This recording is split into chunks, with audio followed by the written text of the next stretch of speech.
Avant de plonger dans cette histoire incroyable, pensez à vous abonner à la chaîne et à activer la cloche. Ici, chaque récit a quelque chose à dire, et vous ne voudrez pas en manquer un seul. Dans le hall luxueux de la société Rothwell Enterprises, les sols de marbre reflétaient la lumière des lustres comme des miroirs. C'était un lieu où tout respirait la richesse, le pouvoir, et parfois, l'arrogance. Ce matin-là, Madison Rothwell, héritière d'un empire immobilier et millionnaire reconnu pour son caractère hautain, entrait dans le bâtiment accompagnée de ses gardes du corps et de son assistante personnelle. Talons claquant au sol, parfum coûteux dans l'air, elle ne regardait personne. À quelques mètres de là, Ethan Cole, un homme noir d'une quarantaine d'années, humble et discret, nettoyait le sol à l'aide d'une serpillière. Il travaillait dans cette tour depuis peu, accumulant les heures pour subvenir aux besoins de sa fille malade. Madison, absorbée par une conversation au téléphone, ne regarda pas où elle mettait les pieds et glissa légèrement sur une zone encore humide. Sans même réfléchir, elle se tourna vers Ethan avec colère. « Regardez ce que vous avez fait. Vous êtes aveugle ou simplement stupide, lança-t-elle, furieuse. Ethan, calme et respectueux, essaya d'expliquer que le sol était en cours de nettoyage et qu'un panneau d'avertissement était bien visible. Mais la millionnaire, vexée d'avoir perdu un instant de contenance devant ses employés, s'approcha, dans un geste impulsif, le gifla violemment. Le hall entier se figea. Le son de la gifle résonna comme un coup de tonnerre. Ethan baissa les yeux, humilié, tandis que plusieurs employés détournaient le regard, choqués mais silencieux. Madison, elle, leva le menton, satisfaite de son autorité. Ce qu'elle ignorait, c'est que toute la scène venait d'être enregistrée par une caméra de sécurité, et qu'en haut de la tour, le président du conseil d'administration, un homme discret au grand cœur, observait souvent le personnel pour juger de leur comportement humain. Quelques jours plus tard, un événement inattendu allait bouleverser le monde de Madison Rothwell. Car celui qu'elle avait humilié n'était pas simplement un nettoyeur ordinaire. 2 jours avaient passé depuis l'incident dans le hall. Madison Rothwell n'y pensait déjà plus. Dans son esprit, ce genre de détail ne méritait pas la moindre place. Elle avait giflé un employé ? Qu'importe. Les puissants, pensait-elle, avaient le droit d'imposer le respect, ou du moins, leur version du respect. Mais au siège de Rothwell Enterprises, les choses bougeaient dans l'ombre. Une vidéo circulait discrètement entre certains employés, filmée depuis la caméra de sécurité. On y voyait Madison lever la main, frapper Ethan, et l'insulter devant tout le monde. En quelques heures, la séquence avait atteint les bureaux de la direction générale. Ce matin-là, Madison fut convoquée à une réunion d'urgence au dernier étage. Elle entra, sûre d'elle, vêtue d'un tailleur blanc éclatant, sans deviner que sa vie était sur le point de basculer. Autour de la grande table ovale, plusieurs membres du conseil l'attendaient, visiblement tendus. Parmi eux, un homme noir d'une prestance calme et d'un regard pénétrant, le docteur Samuel Carter, récemment nommé vice-président exécutif du groupe. Madison, en le voyant, haussa un sourcil. « Je ne savais pas que nous avions un nouveau membre au conseil. » Samuel répondit avec un léger sourire. « Oui, Madame Rothwell. J'ai été nommé il y a 1 mois. Mais vous ne m'avez sans doute pas remarqué. Je suis souvent sur le terrain, à observer comment nos employés sont traités. » Un silence s'installa. Puis, l'un des directeurs lança la vidéo sur grand écran. La pièce fut envahie par le son brutal de la gifle. Les mots de Madison, son ton méprisant, son geste humiliant, tout résonnait à nouveau. Elle sentit son sang se glacer. Qui a autorisé cette diffusion ? C'est illégal, s'écria-t-elle. Samuel la regarda droit dans les yeux.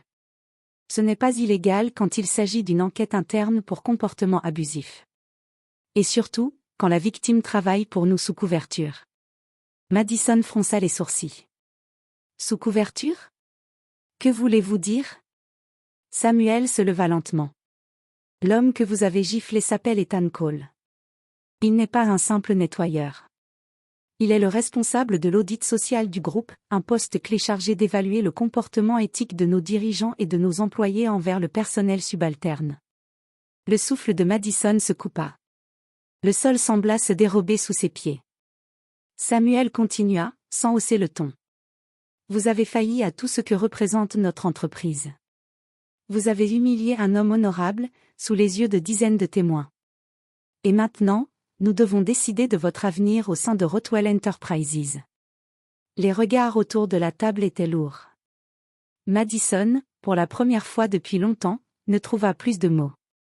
L'arrogance qu'elle portait comme une armure venait de se fissurer. Mais ce n'était que le début. Car Samuel Carter, lui, avait décidé d'aller plus loin, pas pour la détruire, mais pour lui faire comprendre ce qu'elle avait fait. Madison sortit de la salle de réunion avec les jambes tremblantes. Jamais elle n'avait ressenti une telle honte. Dans le couloir silencieux, les regards se détournaient sur son passage, les mêmes employés qui, autrefois, s'inclinaient devant elle, murmuraient désormais sur son dos. En descendant dans l'ascenseur, elle se remémora les paroles de Samuel Carter. Ethan Cole n'est pas un simple nettoyeur. Elle n'arrivait pas à y croire. Comment un homme de ce rang avait-il pu se déguiser en employé d'entretien? Et surtout, pourquoi l'avait-il laissé commettre une telle erreur? Mais au fond, elle connaissait la réponse. Son arrogance l'avait aveuglée. Quelques heures plus tard, alors qu'elle rentrait chez elle dans sa voiture de luxe, son téléphone vibra sans arrêt. Des dizaines de notifications, de messages, d'appels manqués. Son assistante, paniquée, finit par décrocher. Madame Rothwell, c'est partout.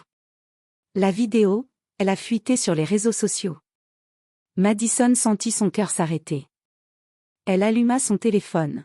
La vidéo tournait déjà sur Twitter, TikTok et YouTube. Des millions de vues. Des hashtags s'enchaînaient. Hashtag Justice for Ethan Cole. Hashtag Rothwell Scandale. Hashtag Stop Racism in the Workplace. Son visage figé, son geste de colère, sa voix méprisante, tout était là, exposé au monde entier. Les chaînes d'information en continu reprenaient la séquence avec des titres cinglants. La millionnaire Madison Rothwell humilie un employé noir, la société sous le choc. Les marques partenaires suspendaient déjà leurs contrats. Des investisseurs exigeaient des explications. Et le conseil d'administration se préparait à une réunion de crise pour décider de sa destitution. Le soir, dans sa somptueuse villa sur les hauteurs de la ville, Madison errait seule. Les lumières de la ville scintillaient à travers les vitres panoramiques, mais elle ne voyait plus que son reflet. Elle, l'héritière intouchable, venait d'être réduite à une simple coupable sous le regard du monde entier. Elle alluma la télévision, espérant y trouver un démenti, mais tomba sur une interview d'Ethan Cole. Assis calmement sur un plateau, vêtu d'un costume sobre, il s'exprimait avec dignité. « Je n'ai pas porté plainte, parce que la haine ne se combat pas par la vengeance. Mais il est temps que certaines personnes réalisent que la couleur de peau ne définit ni la valeur, ni la compétence, ni la dignité d'un être humain. » Ces mots frappèrent Madison comme une flèche dans le cœur. Pour la première fois, elle ressentit non pas la peur de perdre sa fortune, mais la honte d'avoir blessé un homme juste. Elle coupa la télévision, laissa tomber son téléphone, et resta là, assise dans le silence. La pluie commença à tomber doucement contre les vitres. Elle comprenait enfin que ce qu'elle perdait, ce n'était pas seulement son image publique, mais son humanité. 3 jours avaient passé depuis que le scandale avait éclaté. Le monde entier semblait s'être retourné contre Madison Rothwell. Ses amis de toujours avaient disparu, ses investisseurs l'évitaient, et ses avocats lui conseillaient désormais de disparaître quelque temps. Mais dans le silence de son immense manoir, elle comprit une vérité cruelle, tout l'argent du monde ne pouvait effacer la honte. Chaque fois qu'elle fermait les yeux, elle revoyait la scène. Sa main levée, la gifle, le regard calme d'Ethan. Un regard qu'elle n'avait jamais vraiment vu, un regard d'homme blessé, mais digne. Cette nuit-là, elle prit une décision, elle devait lui parler. Pas en public, pas devant les caméras, mais en face à face. Le lendemain matin, vêtue simplement d'un manteau gris et de lunettes de soleil, elle se rendit au centre communautaire du quartier sud. C'était là qu'Ethan Cole menait un programme d'aide aux employés victimes de discrimination. Elle hésita longtemps avant d'entrer. Dans la salle, plusieurs personnes discutaient autour de tables. Ethan était là, debout, aidant une jeune femme à remplir un dossier. Lorsqu'il la vit, un silence discret s'installa. Tous savaient qui elle était. Madison avança lentement, le cœur battant. Monsieur Cole, murmura-t-elle. Il la regarda calmement. Madame Rothwell. Je ne m'attendais pas à vous voir ici. Elle inspira profondément. Je ne cherche pas à me justifier. Je voulais seulement vous présenter mes excuses. Sa voix tremblait. Les mots semblaient peser une tonne. Ce jour-là, j'ai agi comme une personne que je ne reconnais plus. J'ai cru que ma position me donnait le droit d'humilier, de mépriser. Je comprends maintenant que j'avais tort. Et si je pouvais effacer ce geste, je le ferais. Ethan la fixa, sans colère. Vous ne pouvez pas effacer un geste, Madison. Mais vous pouvez choisir ce que vous en faites ensuite. Elle baissa la tête. Dites-moi comment réparer. Je ferai ce qu'il faut. Il sourit légèrement. Commencez par écouter. Pas moi, mais ceux que vous n'avez jamais entendus. Les employés invisibles. Les gens que votre monde ignore.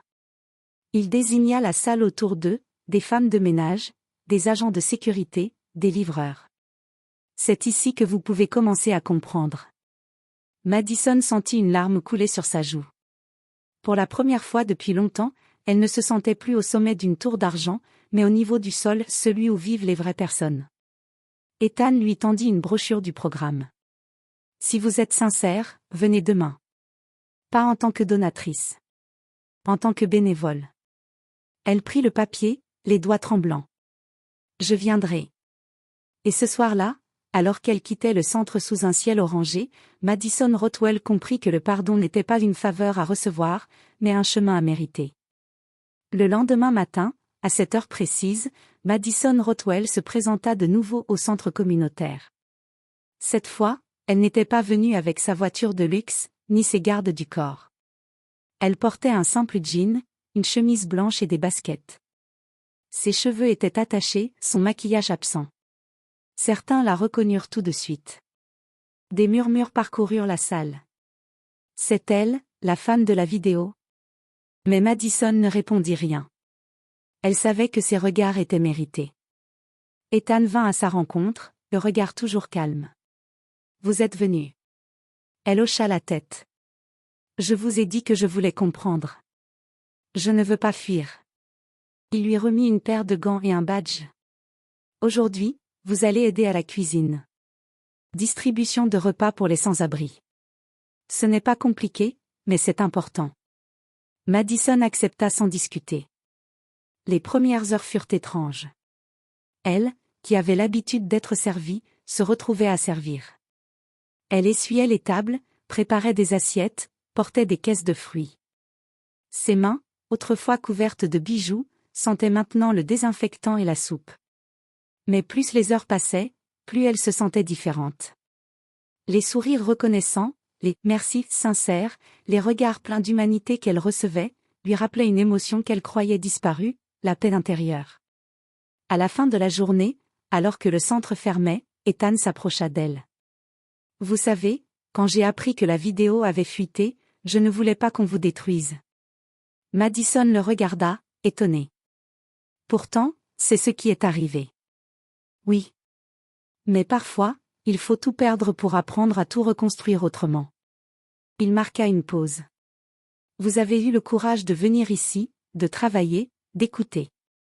Peu de gens de votre milieu auraient osé le faire. Madison sourit faiblement. Peut-être parce que j'ai enfin compris que l'argent n'achète pas la valeur d'une personne. Il ne répare pas non plus une erreur. Mais il peut servir à faire le bien.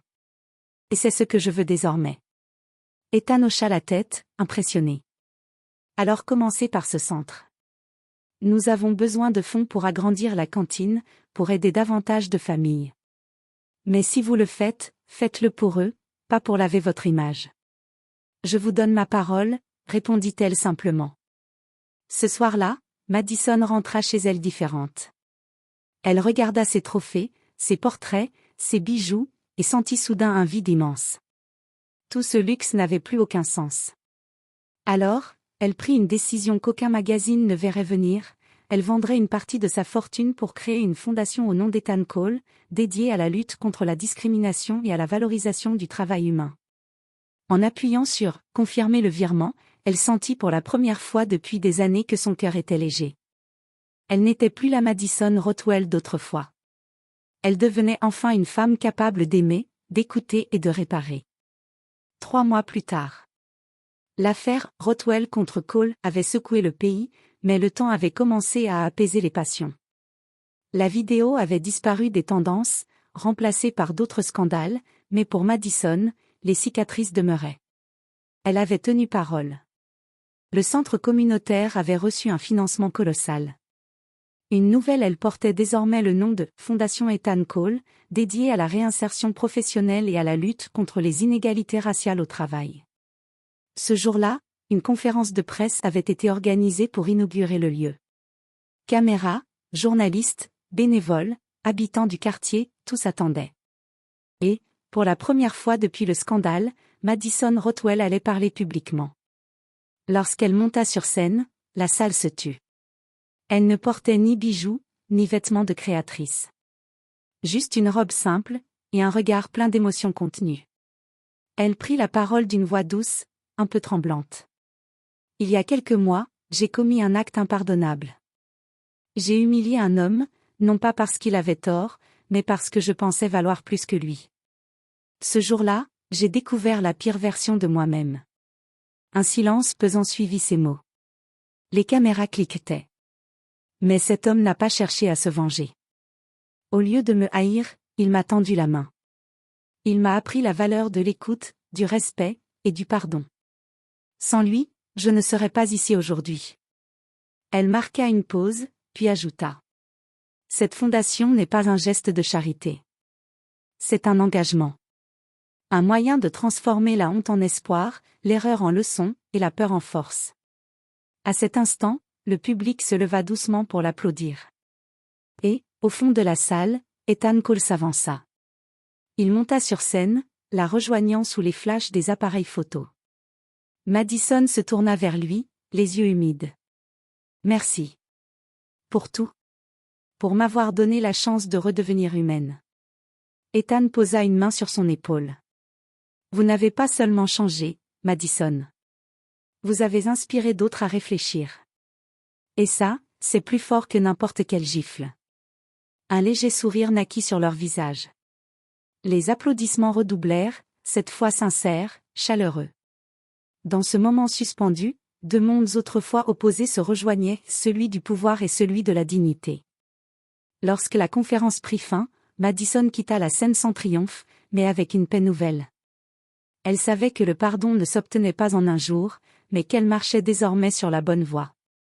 Et tandis qu'elle regardait Ethan serrer la main des bénévoles, elle comprit une dernière leçon.